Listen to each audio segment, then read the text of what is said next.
So the joint briefing by Prime Minister Modi and President Trump lasted about 42 minutes, and the issue covered a range of issues. Let's get you some of those highlights as well.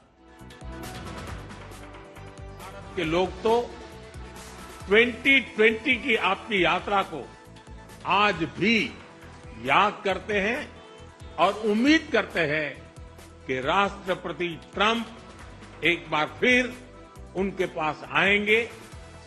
140 crore भारतवासियों की ओर से मैं आपको भारत आने के लिए आमंत्रित करता हूं। The Prime Minister and I also reached an important agreement on energy that will restore the United States as a leading supplier of oil and gas to India. It will be hopefully their #1 supplier in the groundbreaking development for U.S. nuclear industry. India is also reforming its laws to welcome U.S. nuclear technology, which is at the highest level, into the Indian market. This will bring safe, clean, and affordable electricity to millions of Indians and tens of billions of dollars to the U.S. civilian nuclear industry in India. Space के क्षेत्र में America से हमारा करीबी सहयोग रहा है। इसरो और नासा के आपसी सहयोग से बनाई निसार सैटेलाइट शीघ्र ही भारतीय लॉन्च व्हीकल पर अंतरिक्ष की उड़ान भरेगी।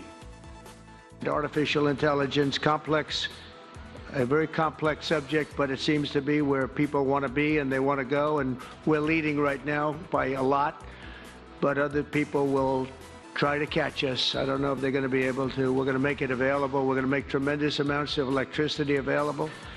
We're going to let the people that are buying the electricity make their own electric plants, electric generation plants. And we've never done this in our country, but we're going to get it done very quickly. Lee Zeldin and his group are going to get the approvals in very rapid form. And we're calling it a national emergency, and that's exactly what it is. So we're going to remain at the top of the AI, or artificial intelligence, I think, for a long time to come, and we're going to be working very closely with India and other countries on that. America में रहने वाला भारतीय समुदाय हमारे संबंधों की महत्वपूर्ण कड़ी है। हमारे पीपल टू पीपल टाइज को और गहरा करने के लिए हम शीघ्र ही लॉस एंजलिस और बोस्टन में भारत के नए कॉन्सुलेट खोलेंगे।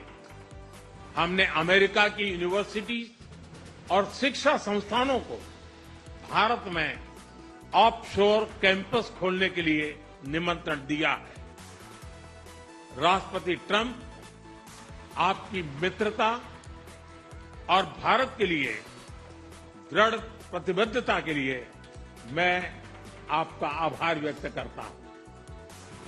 Finally, we agreed to work together to help build one of the greatest trade routes in all of history. It will run from India to Israel to Italy and onward to the United States, connecting our partners by ports, railways, and undersea cables, many, many undersea cables. It's a big routes in all of history.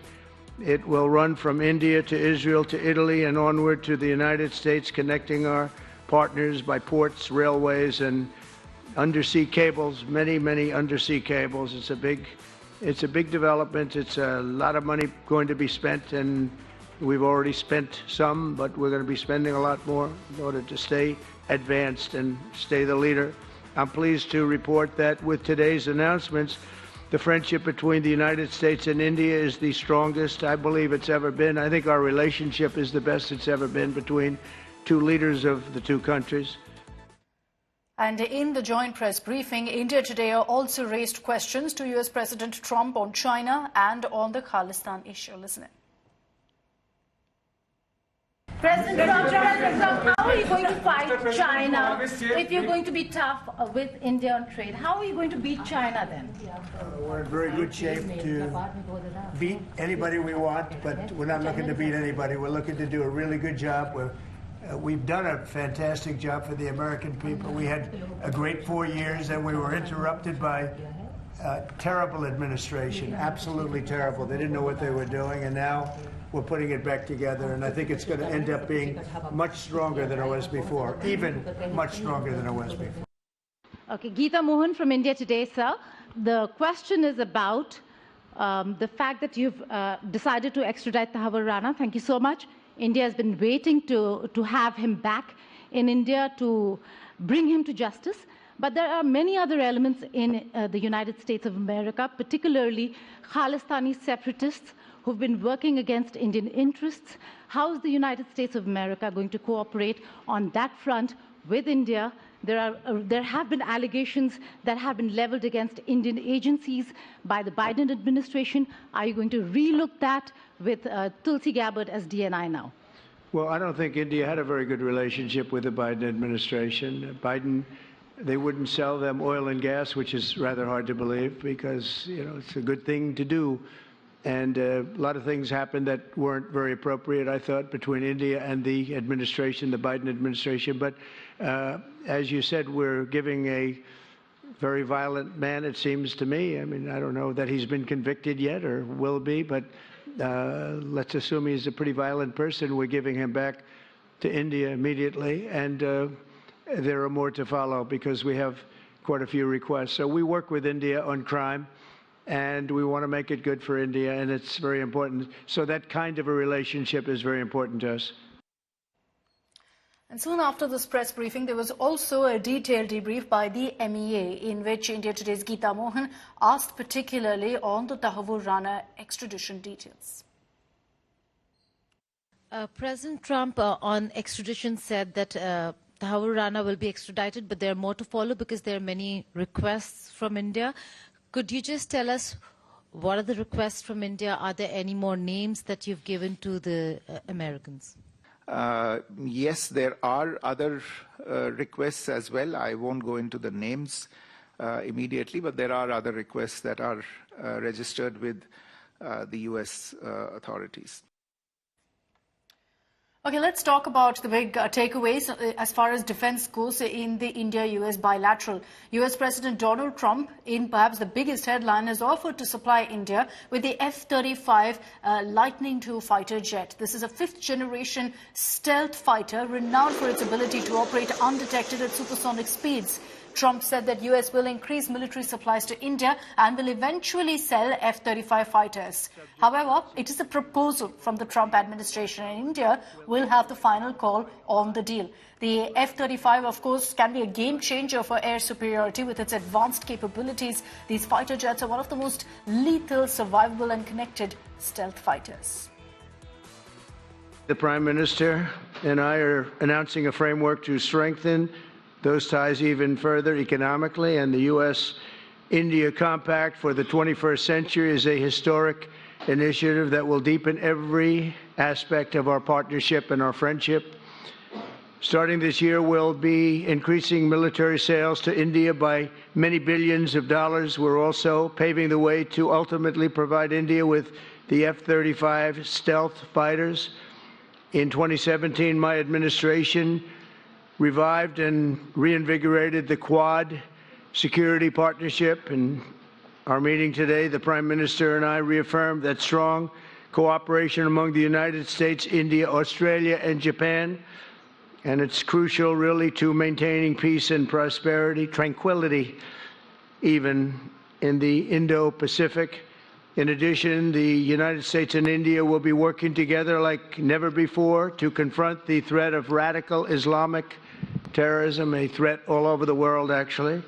Bharat की defence preparedness में America की महत्वपूर्ण भूमिका है।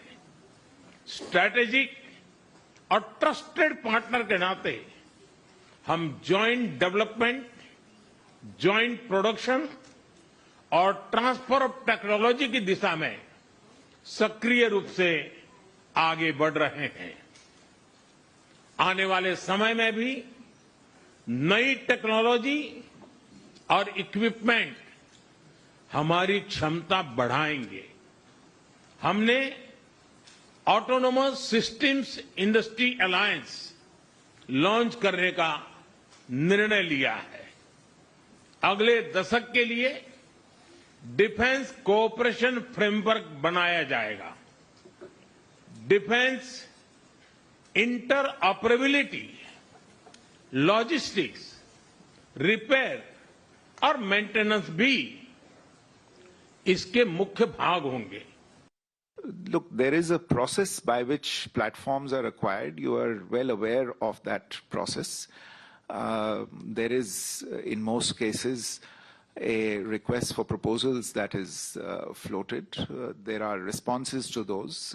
They are evaluated. I don't think with regard to the acquisition of an advanced aviation platform by India, that process has started as yet. So this is currently something that's at the stage of a proposal, but I don't think the formal process in this regard has started as yet. Let's get you details now of the big headline that emerged in the Tahawur Rana extradition case. After meeting with Prime Minister Narendra Modi, US President Donald Trump announced that his administration has approved Rana's extradition. President Trump stated that they are working with India on crime and Tahawur Rana was the one who plotted the 26/11 Mumbai attack, so he will be brought back to India. Prime Minister Modi thanked President Trump for the same and asserted that India and America will work together, will take strong action on terror.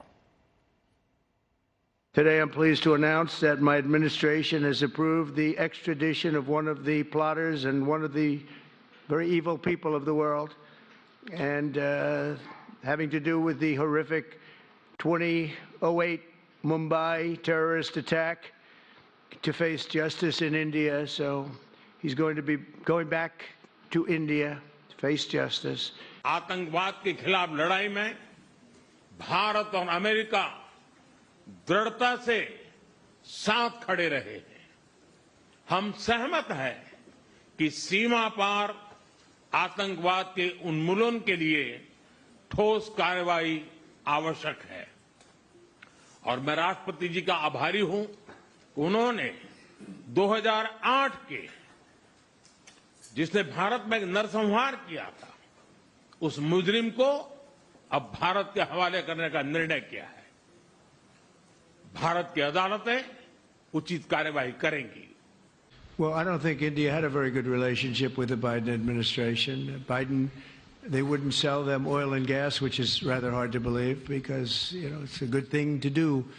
And a lot of things happened that weren't very appropriate, I thought, between India and the administration, the Biden administration. But as you said, we're giving a very violent man, it seems to me. I mean, I don't know that he's been convicted yet or will be, but let's assume he's a pretty violent person. We're giving him back to India immediately, and there are more to follow because we have quite a few requests. So we work with India on crime, and we want to make it good for India, and it's very important. So that kind of a relationship is very important to us. जो 26/11 के मुंबई के हमलों का एक प्रकार से planning का mastermind रहा है, उसके एक्स्ट्राडिशन को अमेरिका ने मान्यता दी है। मैं इसके लिए देश के प्रधानमंत्री श्री नरेंद्र मोदी जी को बहुत बहुत धन्यवाद देता हूं। पिछले समय हम लोगों ने पीछे लग के अमेरिका से परमिशन लेकर ऑनलाइन तहव्वुर राणा की साक्ष्य की थी, जिसके कारण इस मामले में जो पाकिस्तान का हाथ था वो दुनिया के सामने आया। कोर्ट ने कन्विक्शन भी दिया। There's also a question on Bangladesh and what really President Donald Trump makes of the crisis. Listen into what his response was. And Mr. President, what you would like to say about the Bangladesh issue, because we saw and it is evident that how the deep state of United States was involved to regime change during the Biden administration. Then Muhammad Yunus made Junior Soros also. So what is your point of view about the Bangladesh? And what is the role that the deep state played in the situation in Bangladesh? Well, there was no role for our deep state. It was. This is something that the Prime Minister has been working on for a long time and has been worked on for hundreds of years, frankly. I've been reading about it. But I will leave Bangladesh to the Prime Minister. Okay, let's bring the focus back to the meeting between Prime Minister Modi and President Trump at the White House. Prime Minister Modi importantly lauded efforts by Trump to end the Ukraine-Russia war. Prime Minister Modi reiterated that this is not a time for war and asserted that India is on the side of peace. He also said that problems can't be resolved on the battlefield. Both nations need to sit at the dialogue table to resolve the crisis. Now, when Trump was asked at this point about the same issue, he lashed out at the previous Biden administration, saying this was clearly a failure on the part of the previous regime that led to the war. Russia has gotten themselves into something that I think they wish they didn't. If I were president, it would not have happened. Absolutely would not have happened. And it didn't happen for 4 years. If you look at what has taken place under President Bush, they lost a lot. Under President Obama, they lost Crimea. Under Biden, it looks like they could lose the whole thing. Under Trump, they lost nothing. Ukraine lost nothing. They didn't give up anything. And you take a look at the other 3 presidents surrounding me, they gave up a lot. I think that when you look at Ukraine and when you look at the mess that they're in, it's got to be ended and it's got to be stopped. Now, Russia's taken over a pretty big chunk of territory, and they also have said from day one, long before President Putin, they've said they cannot have Ukraine be in NATO. They said that very strongly. I actually think that that was the thing that caused the start of the war, and Biden said it and Zelensky said it, and I think that was one of the reasons, one of the starts of the war. But from long before Putin, they said you cannot have Ukraine going in any way into NATO. And I start from that standpoint. I think everybody knew that. Now, if a better deal can be negotiated, if they're able to make a deal where they can do that, that's fine with me. I really don't care. I want that bloodshed to stop. I don't want to see, we have an ocean between us and the site we're talking about, the site of death. We're calling it the fields of death. We have a big ocean in between us. This is more important for Europe. We shouldn't be in. They have to equalize, and they're going to have to do it fast, but they have to equalize. But as far as the negotiation, it's too early to say what's going to happen. Maybe Russia will give up a lot. Maybe they won't, and it's all dependent on what is going to happen. The negotiation really hasn't started. But I will say, as far as NATO is concerned, from many years before President Putin, I will tell you that I've heard that Russia would never accept that. And I think Ukraine knew that, because Ukraine wasn't in and never requested to be in until more recently. So that's the way it is, and I think that's the way it's going to have to be. It would be a great thing if we could, on a military basis. We're going to spend this year $915 billion on military. Russia, without the war, was spending close to 100, but with the war, I can't tell you what they're spending, but they're spending a lot. And China is spending $400 and $450 billion. We're over $900 billion. And I said, it doesn't really make sense, does it? We're spending the money against each other, and we could spend that money for better purpose if we got along. And I'll tell you, I think that something like that will happen. First, when I left, as you know, 4 years ago, we didn't have Israel and the Middle East. We didn't have October 7th, a disaster, the disaster. Nothing was happening. Iran was not going to do anything because Iran did not have much money at that point. They were broke. They were totally broke. They didn't have money for Hamas or for Hezbollah. And you didn't have Russia with Ukraine, and that would never have happened. But now I come back and the whole world is on fire, so I have to put out the fires. But after I put out the fires, I'm going to meet with China and I'm going to meet with Russia, and we're going to see if we can de-escalate it. We can bring it down military, especially as it pertains to nuclear. आप जानते हैं, मैं Russia और Ukraine दोनों से लगातार संपर्क में रहा हूं। मैं स्वयं भी दोनों देश की मुलाकात कर चुका हूं। बहुत से लोगों का एक भ्रम है कि भारत न्यूट्रल है। मैं साफ करना चाहता हूं, भारत न्यूट्रल नहीं है। हमारा अपना एक पक्ष है, और हमारा पक्ष है शांति, पीस। और मैंने इसी एक हमारे सिद्धांत को लेकर के राष्ट्रपति पुतिन की हाजिरी में मीडिया के सामने स्पष्ट रूप से कहा था कि युद्ध का समय नहीं है। और आज भी मेरा कन्विक्शन है कि युद्ध के मैदान में समस्याओं के समाधान नहीं निकलते हैं, अल्टीमेटली वार्ता के टेबल पर ही होते हैं। और भारत का लगातार प्रयास रहा है कि दोनों लोग जिसमें मौजूद हो वैसे फोरम में बातचीत होगी, तब कोई रास्ता निकलेगा। राष्ट्रपति ट्रंप जो प्रयास कर रहे हैं, मैं उनका स्वागत करता हूं, समर्थन करता हूं और मैं चाहता हूं कि राष्ट्रपति ट्रंप हो सके उतना जल्दी सफल हो ताकि दुनिया में शांति के रास्ते खुले। Now, that wasn't the only meet that grabbed headlines. The other one was what you see on your screens of Prime Minister Modi with Elon Musk. But this was a meeting unlike most others because Musk also brought his 3 little kids along to meet Prime Minister Modi. Musk and Modi discussed maximum government, minimum governance, space, tech and innovation. But it was the Musketeers, as they're called, who stole the show.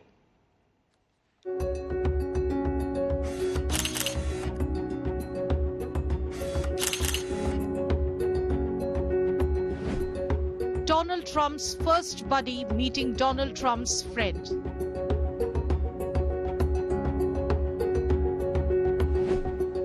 It was all about handshakes and laughs as head of Doge and millionaire businessman Elon Musk met Prime Minister Modi at Blair House in Washington, D.C. Musk, who is shrinking the bureaucracy in Trump 2.0, discussed maximum government, minimum governance with Prime Minister Modi, along with space, technology, mobility and innovation. The crucial meet, which came hours before Prime Minister's bilateral with the US President, looked like a family affair, with Musk, 3 kids also present. There was Lil X, who just days ago stole the show at the Oval Office as Elon Musk addressed the press with the US President, dressed in the same Ralph Lauren jacket.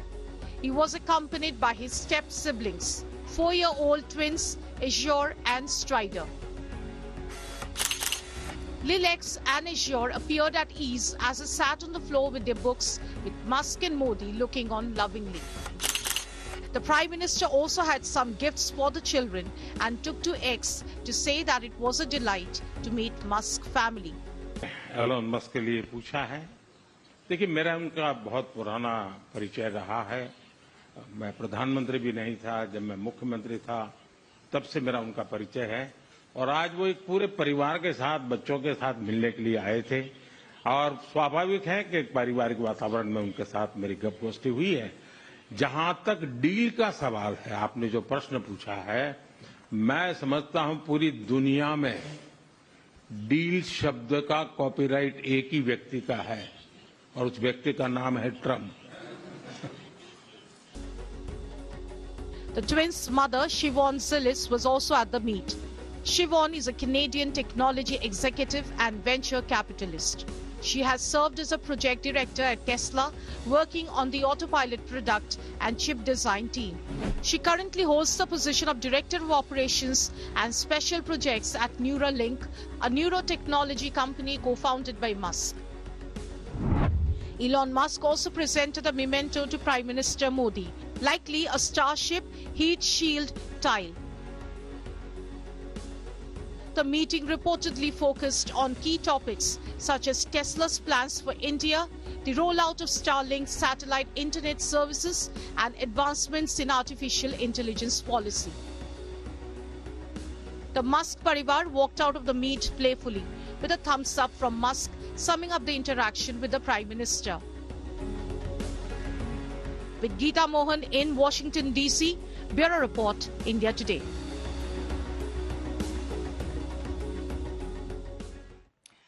Prime Minister Modi added an Indian touch to his meet with Musk's children as he gifted them 3 iconic Indian books, which I'm sure you'll recognize too. Not just that, we'll also in our next report tell you about the gift that he received from President Trump.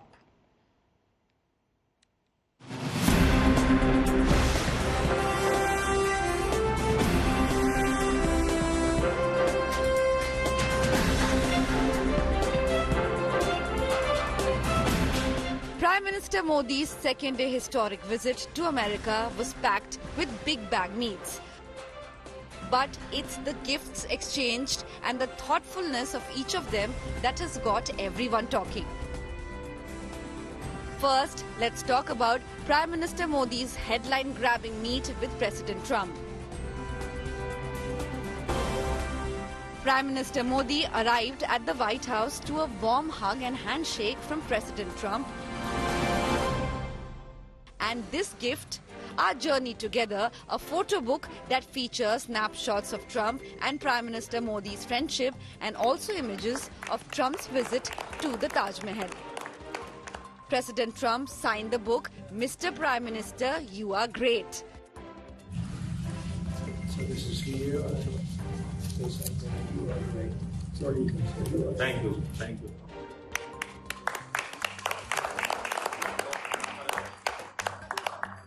That is not the only gift exchange that grabbed headlines. When tech billionaire Elon Musk met Prime Minister Modi, there were a few surprise guests. Musk's 3 kids also attended the meeting. The Prime Minister promptly dished out gifts for them too. The Musketeers got 3 books: The Crescent Moon by Nobel laureate Rabindranath Tagore, The Great R.K. Narayan Collection, and Pandit Vishnu Sharma's Panchtantra. Musk did not end up empty-handed either. He gifted Prime Minister Modi what looked like a Starship head shield tile miniature. For Prime Minister Modi, meaningful gifts has become a part and parcel of his diplomacy, clear in his America visit too. Bureau Report, India Today.